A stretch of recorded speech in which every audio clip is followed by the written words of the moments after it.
welcome to part 3 of my series of some of the best remasters available on Nintendo Switch. I shall pop a link on the end card to the first 2 entries on the list in case you missed them, and as you can probably see already, we're going to kick off with Burnout Paradise Remastered. Originally released in 2008, this has had a full visual overhaul, and doesn't it look good? Paradise City is your open world playground. You've got several different types of races you can play in. There is online multiplayer through the Switch, they've got their own servers there as well, so you can get some different types of races and general just additional game content, as well as the fun of beating real life people, or losing depending on your skill level.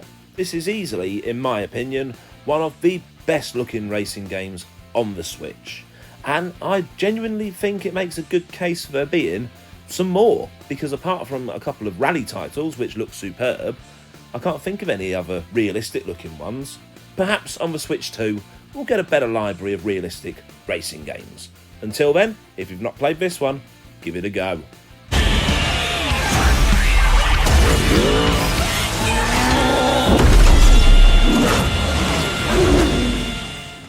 The Elder Scrolls Skyrim. Sometimes I think a title is all you need to say. Bearing in mind this game originally came out in 2011, it's probably been played by the majority of you. But if you haven't played it recently, play it again. It is one of the greatest games of all time. That's why I tend to include it on most lists, if I'm honest with you, because it's always at the forefront to me as one of the greatest games you can play. It's available on pretty much any console you can name, so of course it had to get a Switch port. It looks gorgeous, it plays fantastically, the gyroscopic controls are really good when you're using ranged weapons. It's Skyrim. What more do I need to say? Kingdoms of Amalur Re-Reckoning. This includes all the DLC from the original game, and of course is polished graphically as well. They've also adjusted the gameplay balance to make it play even better. You are the Fateless One, resurrected from death, free from the destiny which binds the rest of Amalur's people to destruction. In many ways, standard sword and sorcery fare. Quests, enemy varieties, lots of customization, dungeons, skill trees. You know the style. But it's an underrated gem in my opinion. I bought this after playing Dragon's Dogma Dark Arisen, and it more than scratched the itch, yet also separated itself as its own really good game. It's got its own mechanics, its own style, its own gorgeous world to explore. When it comes to this style of RPG on the Switch, I think this often gets left out, and that's a shame. It shouldn't be, because it is very deep, very well done, the voice acting's superb, I love the characters, and as I've already said, the world is an absolute joy to explore. If you like this style of game, get it on your backlog, get it near the top of the pile. You won't regret it, promise.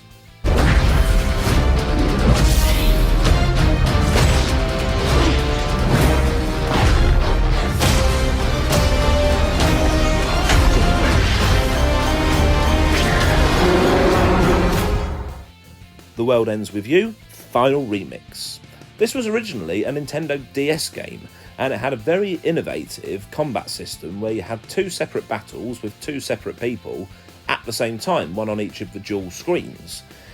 Obviously the Switch has only got 1 screen, so they can't include that. This is actually a remaster of the mobile version of the game, but don't let that put you off, it's still sensational fun. It's got a very intriguing story, a really good fun battle system, even without the dual screen elements. It's still in its own way innovative, gorgeous looking art style, very good fun story that's easy to get lost in. Honestly, it's a joy from absolute start to finish. Also, this version on the Switch is cheaper to pick up than the original complete in-box DS version, which is a bonus, isn't it? I prefer playing it in docked mode, so I can use the Joy-Con with the motion controls or gyro controls, whatever you want to call them, to do the spells, combat and things that way. But I will warn you, if you're going to do that and play it for a long time, you will get hand cramp. You can also play it in docked mode and simply just use the touchscreen to cast your spells and things as well. So you've got the variety of playing it in both ways, which of course is the whole point of the Switch. I was delighted when I found this game had been brought to the Switch and thoroughly enjoyed playing it through, because I never actually managed to complete it on the DS, if I'm honest. And as an added extra bonus, there's another game in the series available on the Switch too, which I can say with fair certainty, if you play this game, you're going to want to play the next one, because you'll have a smile on your face all the way through. JRPGs have always been great at bringing innovation and new ideas, and this certainly doesn't disappoint in that respect. I can't think of another game I've played that's like it. Not exactly, anyway. Give it a go, let me know what you think in the comments. Oh, and I almost forgot, it's got a banging soundtrack as well. It's worth playing it just to listen to that.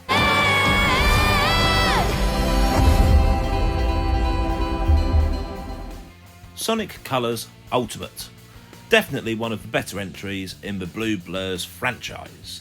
This is a remaster of the 2010 game and takes Sonic to outer space.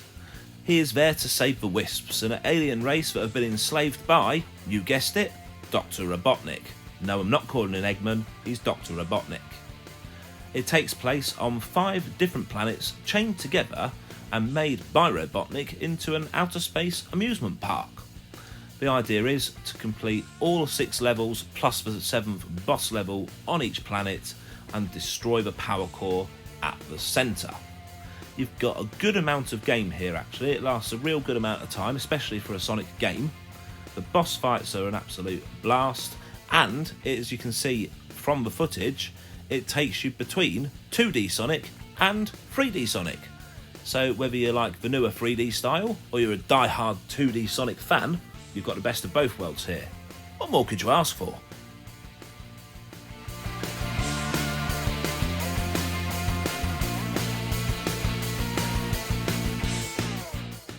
Phoenix Wright Ace Attorney Trilogy. This is the first 3 games in the famous visual novel adventure games series, featuring everybody's favourite Ace Attorney. Your job here is of course to defend your clients, as it always is in these games. You've got several different episodes to play through. Gameplay is split into 2 different distinct sections. You've got the investigations, where you search the environments, talk to witnesses, police officers, and your own clients as well, to gather information, clues, and evidence. The second part takes place in the courtroom. Obviously, you want to make sure your client gets declared not guilty. Challenge witnesses on the stand. Use the clues and information you gathered in the first half in your cross-examination to prove them wrong and turn the facts in your client's favour. These are fantastic adventure games all the way through, a very good modern iteration of the classic point-and-click games, and if you really enjoy these, there's another trilogy of the further Ace Attorney games released, so you can play those after this.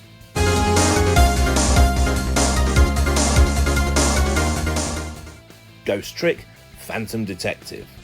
Another remaster from a game originally released on the Nintendo DS, and another game which is cheaper to buy on the Switch than a complete in-box copy of the original DS game.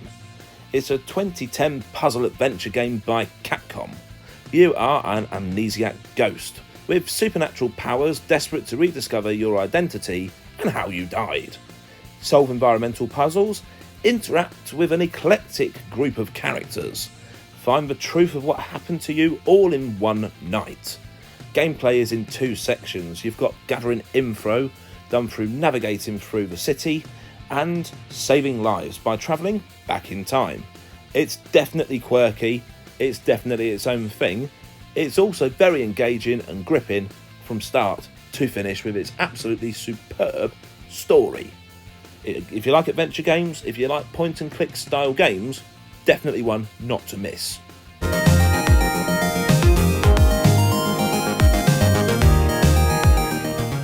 Super Mario 3D All-Stars.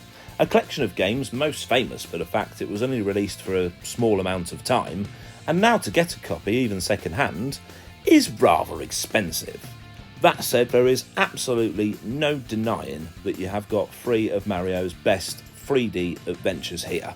You've got the stupendous Mario 64, Mario Sunshine, and Mario Galaxy. Yes, they are expensive to get, And yes, you've probably heard all about these games before, so there's not a lot more I can add.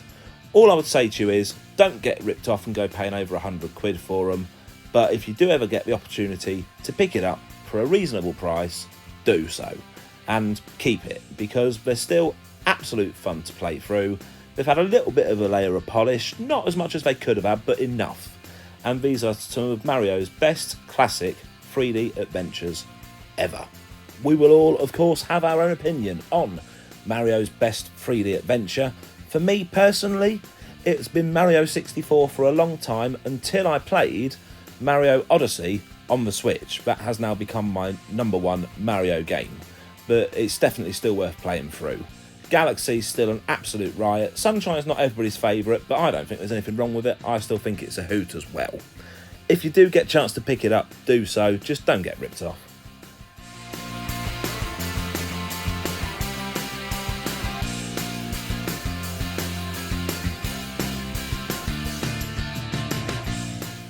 And that brings us to the end of part 3. You should be seeing links to parts 1 and 2. Check them out if you've not seen them already. Thank you very much for your valuable time watching my video. I genuinely do appreciate it. If you would like to press the like or subscribe button, that'd be superb. And I'll see you soon.